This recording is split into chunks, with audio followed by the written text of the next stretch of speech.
So thank you for those of you who've come, particularly seeing as it's not the most pleasant weather.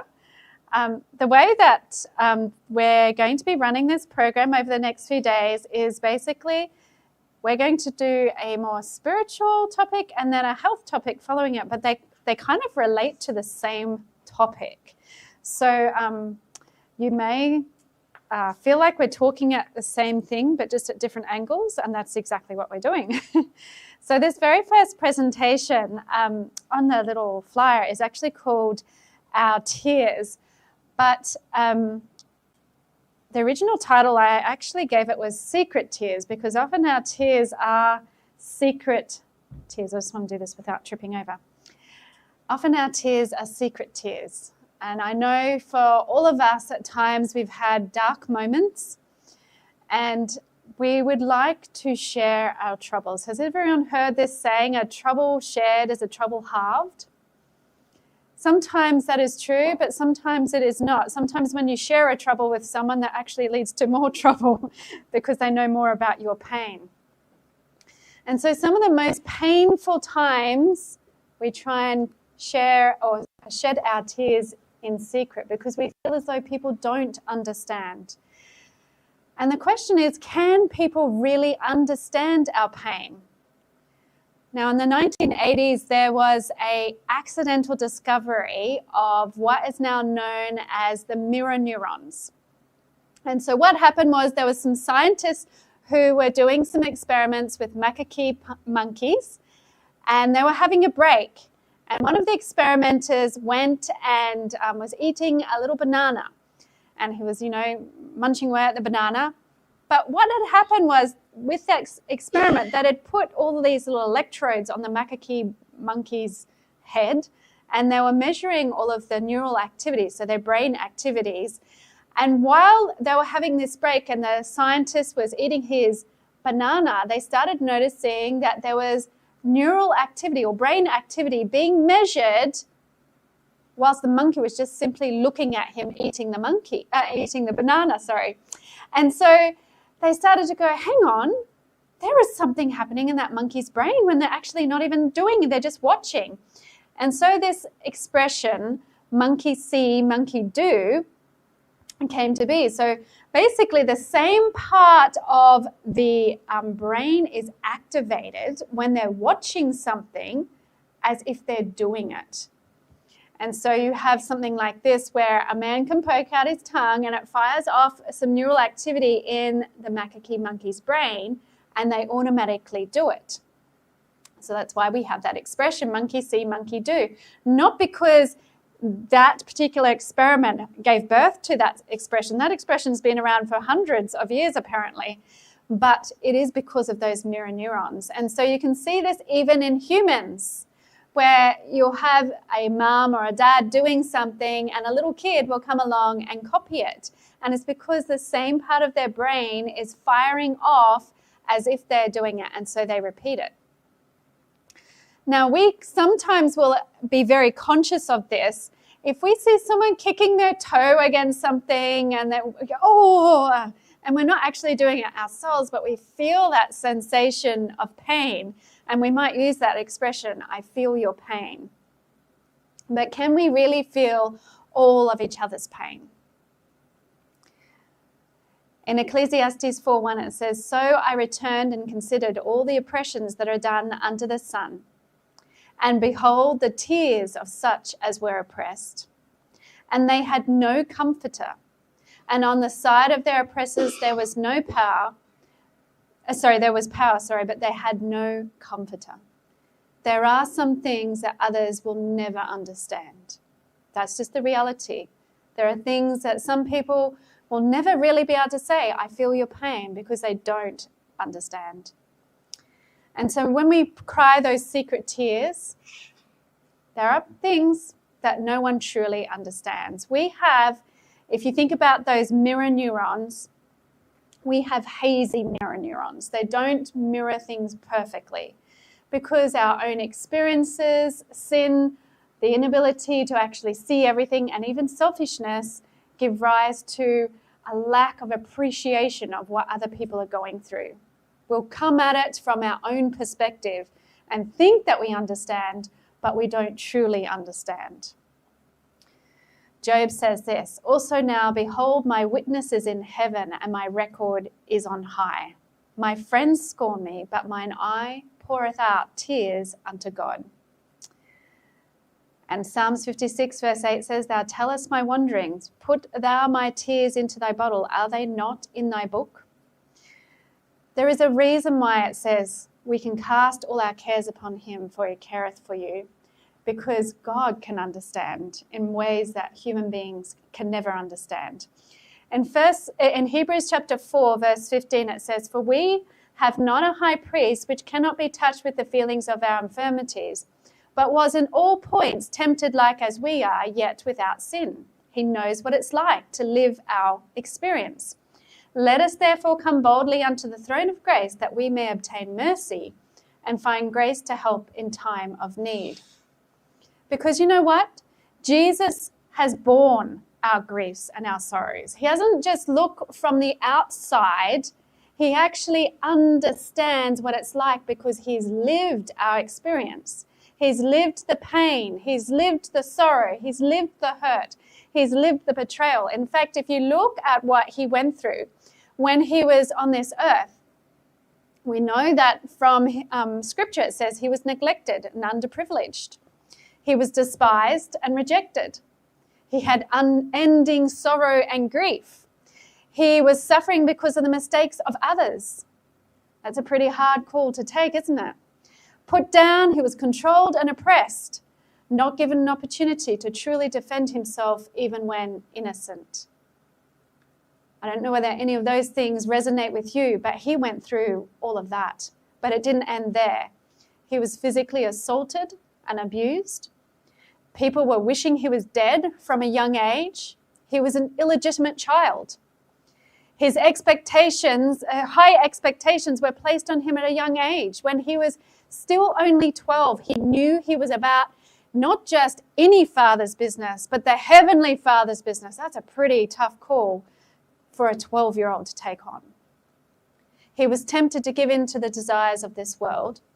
He was rejected by friends and family and those who knew him most. And he rarely had a moment to himself, constantly on demand. And others were constantly looking to fault find, accusing him and lying about him. People became angry when he was just doing good. He suffered because of and was rejected by religious leaders of all people to suffer at the hands of. It was the religious leaders. None of his friends understood him and they betrayed him.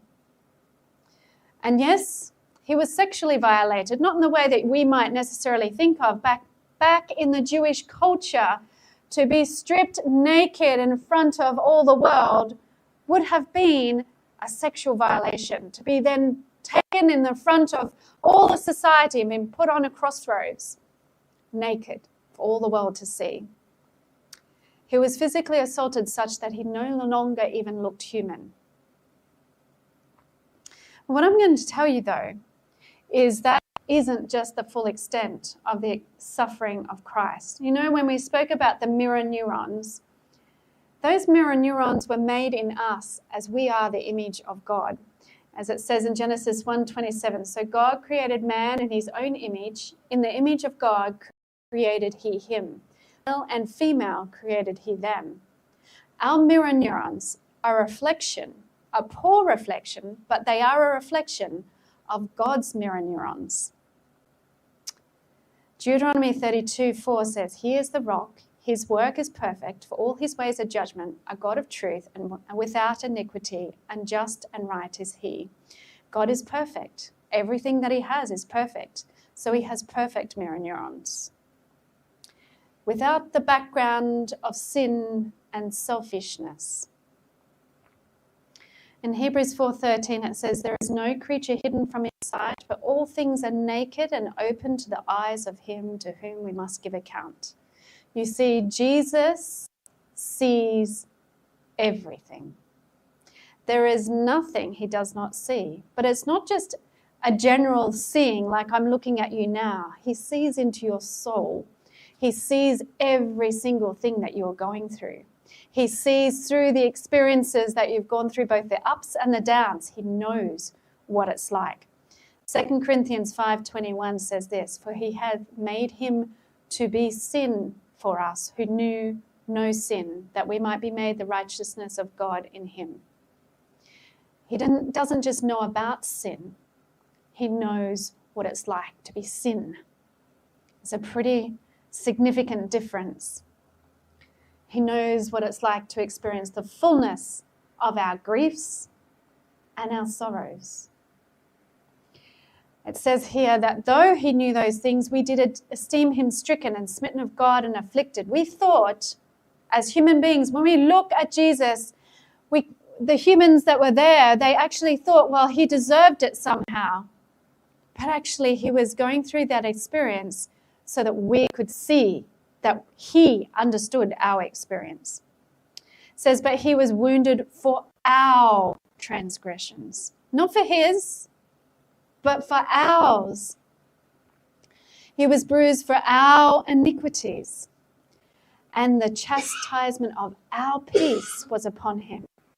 Every single bit of the suffering that was laid on him was actually our suffering. It wasn't just a suffering, it was your suffering, it was my suffering, because he was neuroning our experience perfectly. He mirror neurons the incredible suffering of all the victims of sin and sinners. But even more mind-boggling than that, he also mirror neurons the enormous burden of guilt and sorrow of all the perpetrators of sin and suffering. Can you imagine the enormity of that suffering? Can you imagine how it must feel? Yes, there are many who do not understand our personal experiences because they cannot know what it's like to walk in our shoes. But he understands our experience perfectly. Nothing is secret, neither anything hid that shall not be made known and come abroad. He knows everything. Not so long ago, when I was living down in suburbia on the Gold Coast with my family, I was driving to school to pick up my kids from school. And as I came to a roundabout to turn left, it was just in our little suburb, our very sleepy suburb, I saw a car landed on its roof. It didn't quite look like this, but it's the best I could come up with. And I started looking at it and just getting overwhelmed by it. I started having this heart palpitations, and I thought, why am I behaving this way? And I rang my husband because it was quite weird just to find this car flipped on its roof, and there were police and there was fire brigades and ambulance and all this kind of thing happening. And so I rang my husband. I said, I've just driven past, such and such a roundabout, and there's a car flipped on its roof, and it's just bizarre. And he said, well, they must have been going too fast. And I said, yeah, but what's even more bizarre is I feel like I'm trapped in that car. Now, a few years before, I had actually been in an accident where I rolled my car. So I don't know whether that was part of it, but actually I wasn't even thinking about that when I was looking at that car, but I was starting to panic. And I said to him, I don't know what's going on. I feel like I'm panicking, like I'm actually caught in that car and I can't get out and I'm going to die.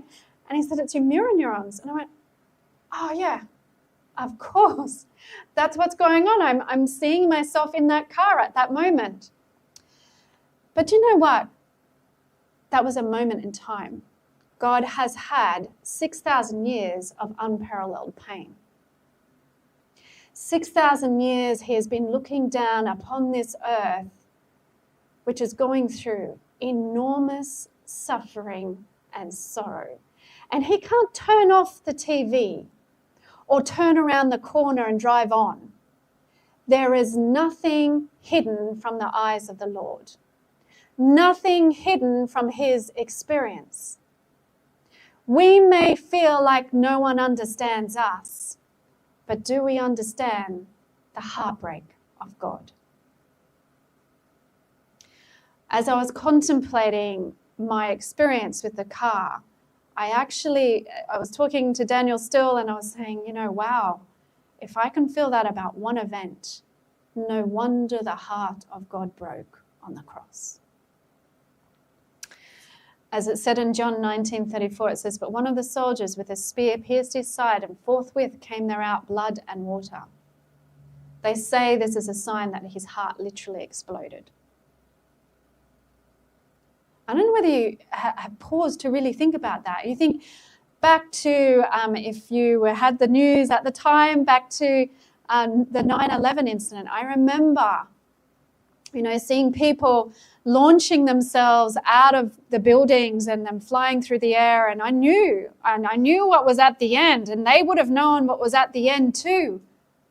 And I couldn't bear watching anymore. I had to turn it off. I couldn't imagine the horror that was going through their head as they know that they've actually been falling to their death. I can't imagine the suffering that people are experiencing every day, all the way around the globe. I don't want to. I can't bear it. But Christ has to bear it. And he truly does understand those secret tears that we never see. And he truly understands the secret tears that you always hide. But do we seek to understand his secret tears? Mark 14:37 says this, "And he cometh and findeth them sleeping, and saith unto Peter, Simon, sleepeth thou? Couldst not thou watch 1 hour? When Jesus was in the Garden of Gethsemane, he was alone, crying secret tears. He came back to his disciples and found them sleeping." And he said, "What? For 6,000 years, well, actually at that time it would have been 4,000 years. For 4,000 years he had been crying tears for the suffering of humanity. And they couldn't spend 1 hour watching for his secret tears. There was not one show of human sympathy. Jeremiah 9:1 says, "Oh, that my head were waters, mine eyes a fountain of tears, that I might weep day and night for the slain of the daughter of my people." Can you imagine the suffering that Jesus goes through? My people, oh, that I had in the wilderness a lodging place of wayfaring men, I might leave my people and go from them, for they be all adulterers. They don't even want to be near me, as an assembly of treacherous men. And they bend their tongues like their bow for lies, but they are not valiant for the truth upon the earth. For they proceed from evil to evil, and they know not me, saith the Lord. When we actually take time to understand people's suffering, we actually are taking time to get to know them. Lamentations 2:11, "Mine eyes do fail with tears, my bowels are troubled. My liver is poured upon the earth for the destruction of the daughter of my people." Another verse, "Hear ye and give ear. Be not proud, for the Lord hath spoken. Give glory to the Lord your God before he causes darkness, before your feet stumble upon the dark mountains. And while you look for light, he turns it into the shadow of death and make it gross darkness. But if you will not hear it, my soul shall weep." There's those secret tears. In secret places for your pride. What stops us from spending just 1 hour? Just 1 hour asking the Lord to help us understand his secret tears. It's our pride. "And mine eyes shall weep sore and run down with tears, because the Lord's flock is carried away captive." While Jesus mirror neurons our experiences, there is none that understand. There are none that seek after God. Does that tragedy hit home to you? We always want someone to understand us, and Jesus does. He has been through our experiences. He watches them and still mirror neurons them. John 17:3, and this is life eternal, that they might know thee, the only true God, and Jesus Christ, whom thou hast sent. Then said Mary unto the angel, how shall this be, seeing I know not a man? Do you know that word that I just used in John 17:3, or that is used there, that know, is the same one that you see in Luke 1:34. It is about an intimacy of knowledge. A knowledge that actually transcends just a normal friendship. It is a knowledge that actually is walking daily together. It is a knowledge that brings forth fruit. Matthew 22:23 says, many will say to me in that day, Lord, Lord, have we not prophesied in thy name, and in thy name have cast out devils, and in thy name done many wonderful works? And then I will profess unto them, I never knew you. Depart from me, you that work iniquity. Christ wants us to know him. He doesn't want these secret tears to remain forever secret. He wants us to know his heart. And then we have the passage in Matthew 25 of the 10 virgins and the 5 foolish, after they go and get their extra oil, come back and knock on the door after the bridegroom's already entered in. And they come and they say, Lord, Lord, open to us. And he says, verily I say unto you, I know you not. What a tragedy. Is it that he doesn't actually know them? Of course he knows them. There is nothing hidden from his sight. But it's the fact they've not taken time to know him.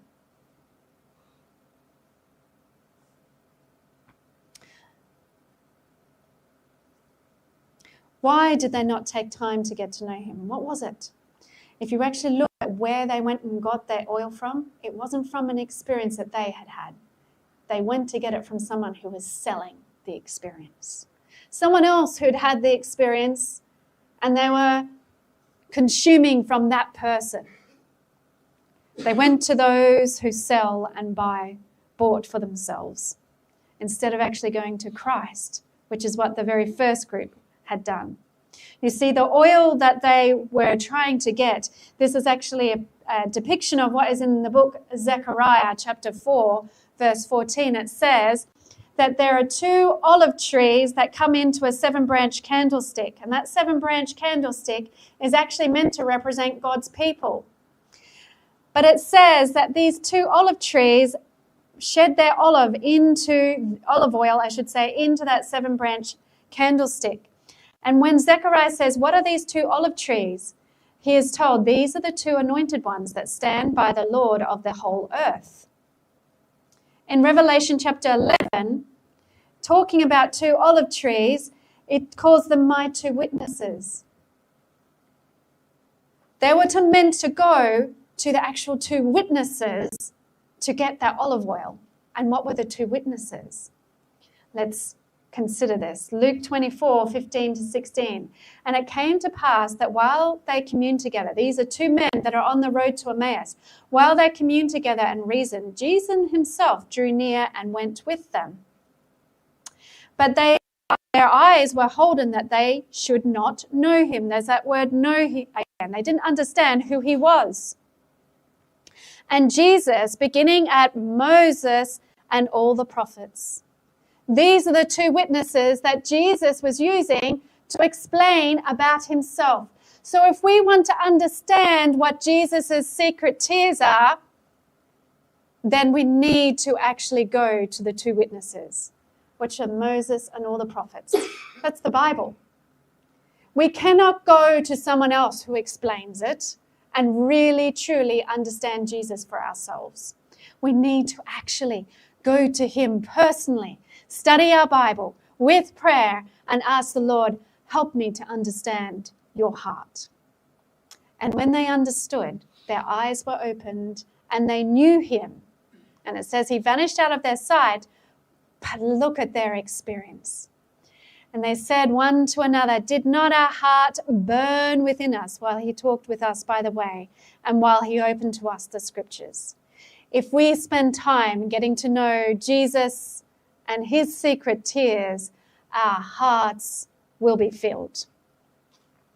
Luke 13:34 says this, how often would I, this is Jesus talking, gathered thy children together as a hen doth gather her brood under her wings, and you would not. How close are those little chickens to the heart of their mother? That's what God wants to do for us. Draw us close to his heart. Philippians 3:8 says this, Yea, doubtless, and I count all things but loss for the excellency of the knowledge of Christ Jesus my Lord, for whom I've suffered the loss of all things, and do count them but dung, that I may win Christ, that I may know him and the power of his resurrection, or recovery is the other word that you can use there, and the fellowship of his sufferings, being made conformable unto his death, if by any means I might attain unto the resurrection of the dead.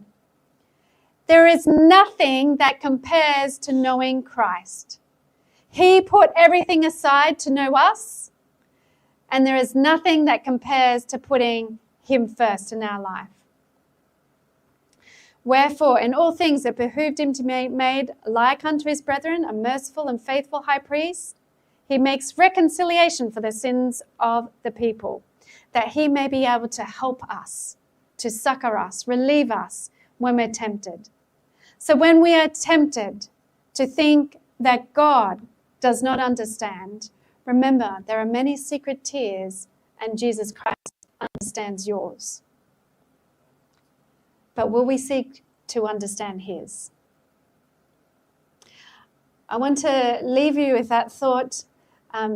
Daniel is actually going to share some simple things on practical things on finding happiness. But this alone, I hope, has helped you to realize that there is not a moment that God does not understand your suffering.